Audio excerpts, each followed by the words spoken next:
ఈ వీడియోలో మనం ములక్కాడ ఎలా ఈజీగా పొట్టు తీసుకోవాలో చూద్దాం. ఇది ఫస్ట్ మెథడ్ అండి. ముందుగా సైడ్కి తీసేస్తాం కదా, మనము సైడ్ వైపు ఉంది కొంచెం ముక్క తీసేసి కట్ చేసుకోవాలి. మనకి ఎంత పొడవు కావాలనుకుంటున్నామో కర్రీ చేసుకోవడానికి అలా 75% మాత్రమే మనం ఘాటు పెట్టుకుంటున్నాం ఇక్కడ చాకుతో. ఆ తర్వాత వెనక్కి బెండ్ చేసి లాగాలన్నమాట, విరిచేయాలి.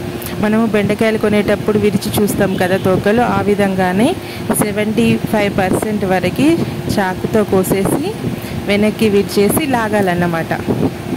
అటువైపు ఇటువైపు లాగేసేయాలి. మనకి ఎంత ఈజీగా పీల్ అవుద్దంటే చాలా పర్ఫెక్ట్గా అండ్ నీట్గా వచ్చేస్తుంది. నేను ఎక్కువ ఈ మెథడే ట్రై చేశానండి. చాలా ఈజీగా పని అయిపోతుంది. ఎంత నీట్గా వస్తుందో చూసారా, జస్ట్ అలా విరిచేసి లాగేయడమే,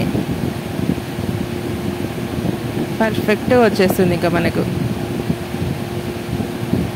మనం ఎక్కువ కష్టపడాల్సిన అవసరం కూడా లేదు.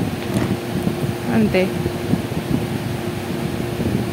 75% మొత్తం కోయకూడదు, 75% కోసి మిగతా 25% లాగాలన్నమాట. ఇది ఫస్ట్ మెథడ్ అండి. ఇప్పుడు నెక్స్ట్ మెథడ్ చూద్దాము. ములక్కాడ మొత్తం కట్ చేయాలండి ఈ మెథడ్లో, 75 కాదు, మొత్తం కోసేసుకొని నెయిల్స్తో ఇలా లాగడమే. ఇది కొంచెం కష్టం అండి. నేను అంతకుముందు ఫస్ట్ మెథడ్ తెలియనప్పుడు ఇది ట్రై చేశాను. కొంచెం నాకు వేలులో నుంచి వేలుకి నెయిల్కి మిడిల్లో ప్లేస్ ఉంటుంది కదా, అక్కడ నుంచి బ్లడ్ కూడా వచ్చిందండి. ఇవి కొంచెం స్ట్రాంగ్గా ఉంటాయి కదా ములక్కాడలు అనేవి, గుచ్చుకోవడం వల్ల బ్లడ్ వచ్చింది. సెకండ్ మెథడ్ నెయిల్తో తీసుకోవడం అండి. మీకు ఏ మెథడ్ నచ్చితే అది ఫాలో అవ్వండి. ఇది బాగా నీట్గా వస్తుంది, కానీ కొంచెం కష్టపడాలి. ఇప్పుడు ఇది థర్డ్ మెథడ్ అండి.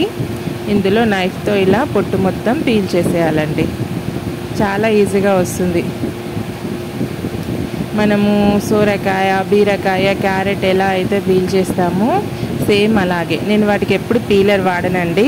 నైఫ్తో లేకపోతే షార్ప్గా ఉన్న ఏదైనా స్పూన్తో పీల్ చేస్తానన్నమాట. పీలర్తో చేస్తే చాలా వేస్టేజ్ అవుతుందండి, అందుకని చేయను. ఇది కూడా చాలా నీట్గా వస్తుందండి.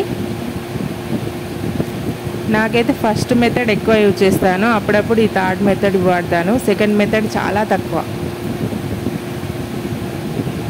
మీకు ఇందులో ఏది బాగా నచ్చిందో నాకు కంపల్సరీగా కామెంట్ పెట్టండి.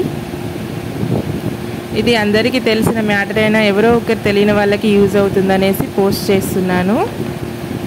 మీకు ఈ వీడియో నచ్చినట్లయితే ఒక లైక్ ఇవ్వండి. Thank you for watching. Have a great day. Bye bye.